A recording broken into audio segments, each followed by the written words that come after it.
Hello, I'm going to read the first section for my forthcoming book, Grandfather's Robin, and the first section is about people.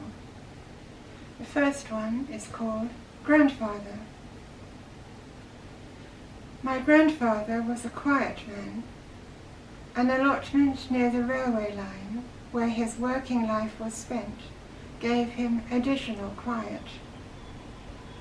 "Ask your grandfather to take you there," the family suggested. He showed me his shed, but most of all the robin's nest with blue eggs or bald young, and an alert, bright-eyed brown nesting bird on a high shelf in the dark, which a curious small girl could just stand tiptoe to see. "Don't touch it now," he warned, quite sternly for him. She'd abandon the nest, fly away, perhaps never return. His own mother had done that, died when he was 14. For the rest of his life, on one day of the year, the quiet man was quietest of all. "What's the matter?" his wife or daughter, my mother and grandmother, would ask. "This was the day my mother died," came his unchangeable reply.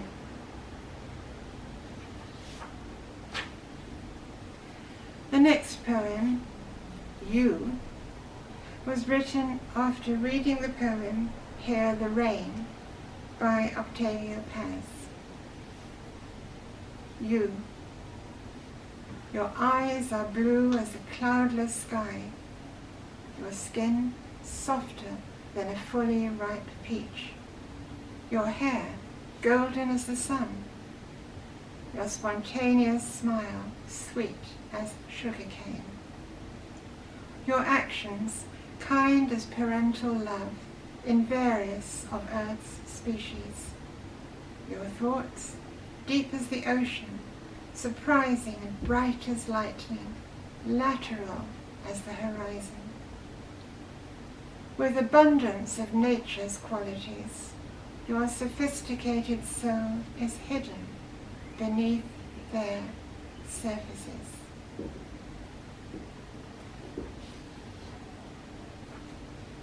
The next poem, White Gloves, was written in the small principality in the Pyrenees, Andorra, in the capital city.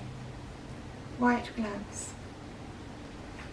As we walked on the wide Andorran pavement, crowded some 50 yards ahead by a watchful group gathered outside the city church on the corner of a narrow medieval street, for the time being ignoring the waiting hearse. As we passed citizens reclining on city seats, conveniently placed for watching the passing show and passing the time of day. "Espanol? Spanish?" an elderly promenading gentleman asks, inclining graciously at my side. "No, English," I say, surprised. "Oh, I do not speak English," he replied. Then, speaking the language of his heart, continued, "Mi madre, my mother, wore white gloves like yours." He raised his white Panama, bowed in a polite and dignified way, and walked on to the funeral of his recently passed friend.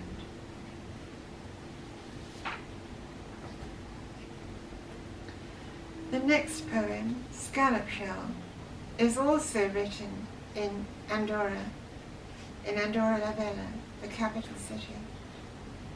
Scallop Shell. Inconspicuous, with swift steps walking through the city, he yet had things to say. On his backpack, the United Nations flag. Hanging from his neck on his chest, 2 half scallop shells making a whole. I've done the walk, made the pilgrimage to St. James of Compostela, understand the world's need for quiet unity and for faith.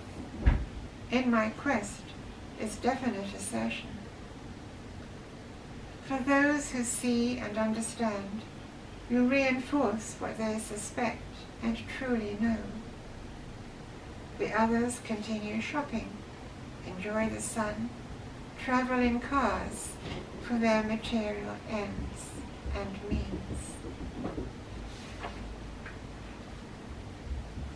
The next one, also from Andorra, but it could be anywhere.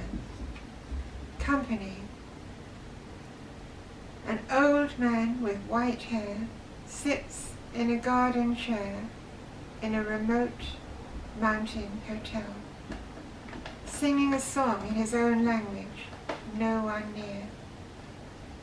He has taken his small dog for company on this lonely holiday, and a small bag to carry him in, here and there. But his singing shows he needs, he wants human emotions, human thoughts to share.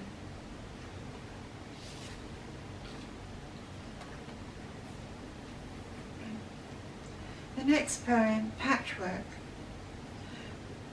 was written after hearing a very interesting thought from a patchwork artist. She told me that when she's working on a patchwork, it tells her when it's finished and also what its name is. I also quote from Gerard Manley Hopkins, the English Jesuit poet, who uses the word immortal diamond to describe the human self. He says, this Jack, joke, poor potsherd, patch, matchword, immortal diamond is immortal diamond. So that's the quote from Gerard Manley Hopkins. And now here's my poem, Patchwork.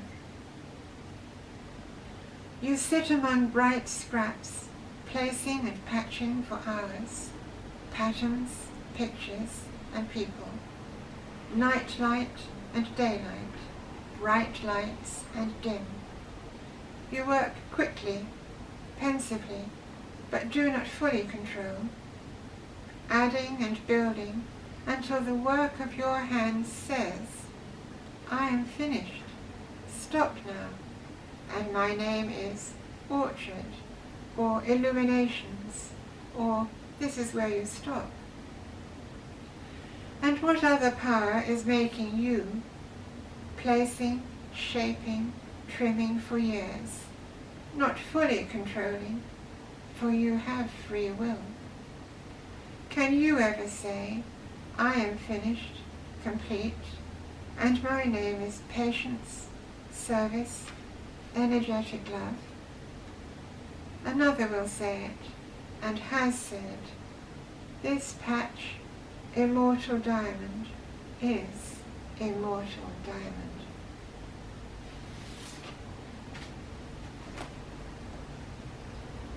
Here is a change of mood and change of location, back to Hong Kong.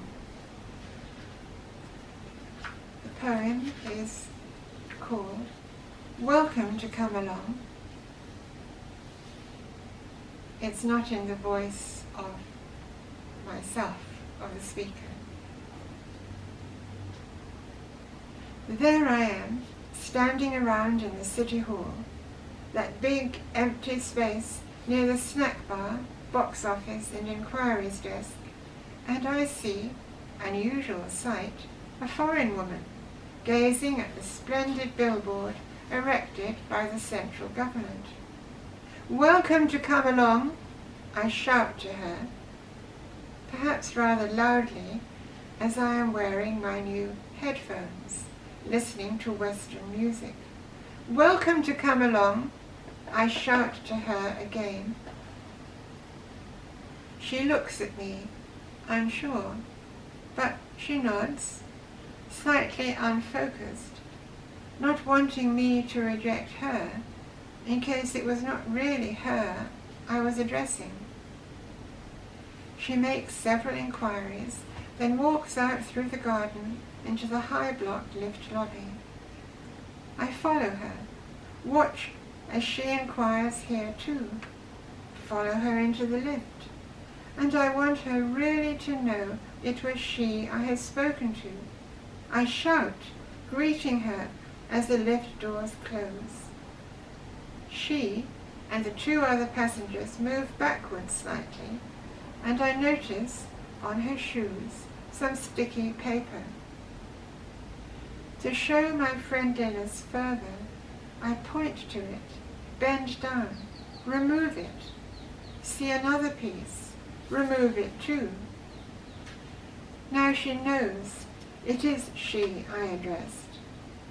"That's very kind of you," she says, slightly shy. The doors open.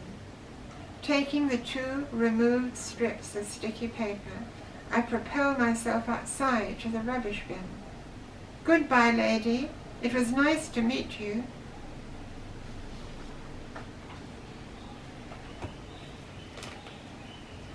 Here's another one from a public space in Hong Kong. Coupled. I saw her first, holding 6 roses, florist wrapped, straight up before her, as she walked unseeing through the painted green pretend central city garden. Then I saw him, tall, thin, holding 2 heavy bags, one on each side, their weight hanging them straight. His careful trudging looked caring. Did she know her life's husband was still certainly her beau? Such a pity. I think no.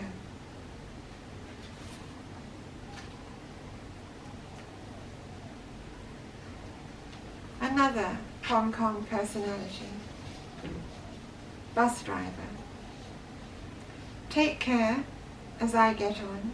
Take care, good luck as I get off. So amiable and kind. Like all of us, he has deadlines to meet, but he waits, ensures we will not fall before he puts his foot down, drives off. Not an easy job, I'm sure. He looks tired, unwashed perhaps, so early in the morning today. He has his own life too, a family to care for and support, to live with at least. I hope they say to him, as he embarks each day for what is of course a dangerous and taxing occupation, take care, good luck, come home safely, enjoy your day.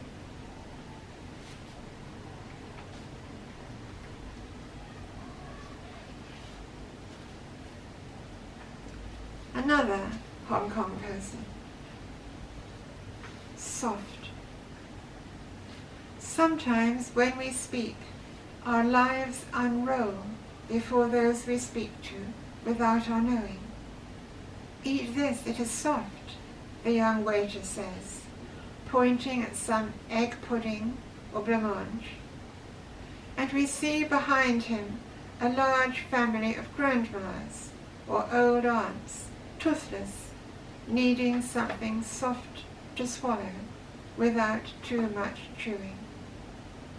And we see the kindness he has been taught at home.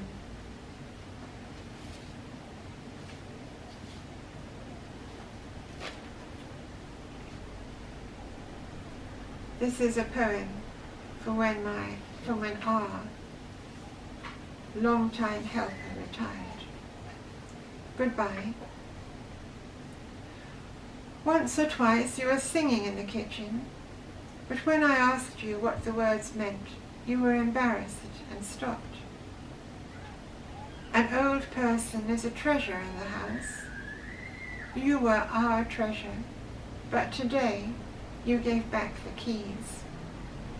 You came in a pretty top, and I was dressed in flowers too to receive you. You apologized for retiring, but said it was a long way to come, 2 hours each way, and you were sorry that you could find no friend to replace you. I gave you a check, we took photos, and you limped out the door. The end of an era. 24 years, just like that.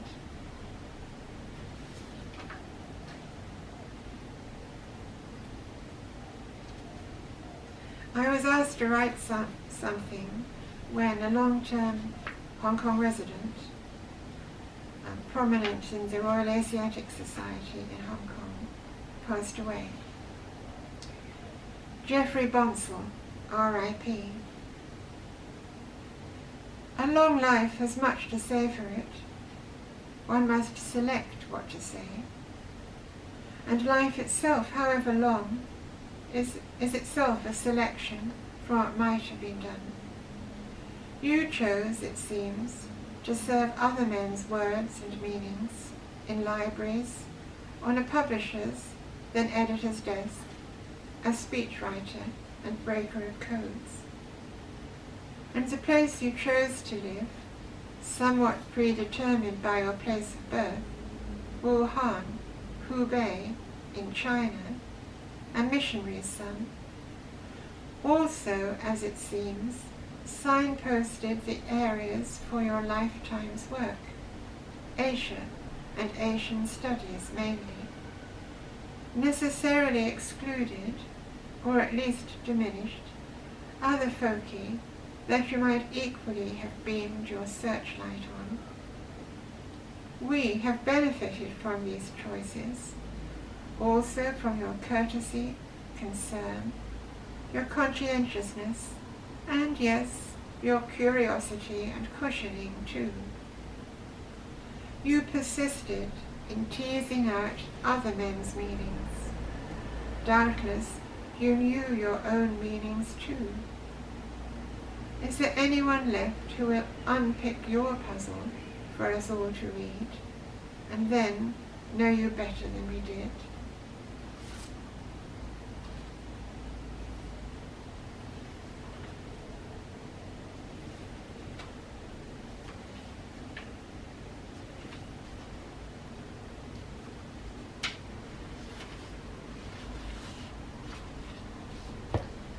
I'll read one more poem from this set. A Hong Kong hospital visit. Hospital visit, kindness, mainly without words, lacking a common language. I wave at her as she's pushed along, frail, pale old lady in a wheelchair. She smiles a little and waves back again, passing me as the swing doors open, waves back, half turning her head as she passes through to the black gulf outside. Goodbye, goodbye. In the bone test queue, a lady responds to my request and helps me tie the borrowed hospital gown. Her husband, waiting with her, wordlessly suggests I should wear the second one also, still lying in the basket.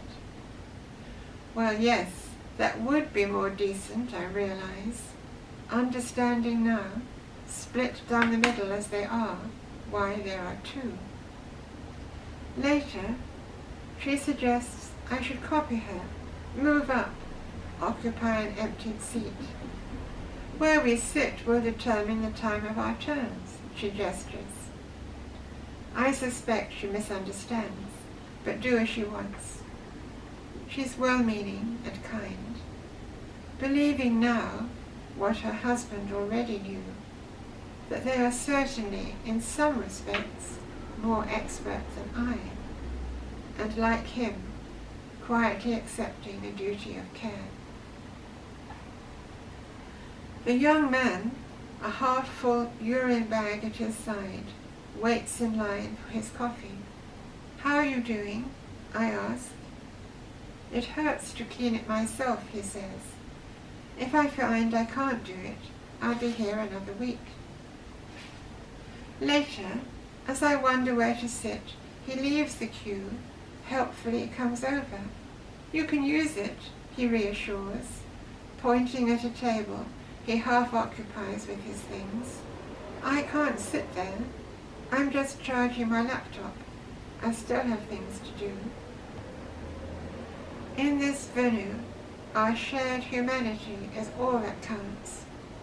Small gestures of interest and kindness are all we have to offer, as we ask the frightening, necessary system to investigate or heal us, send us forth to fight and live the joys of life another day.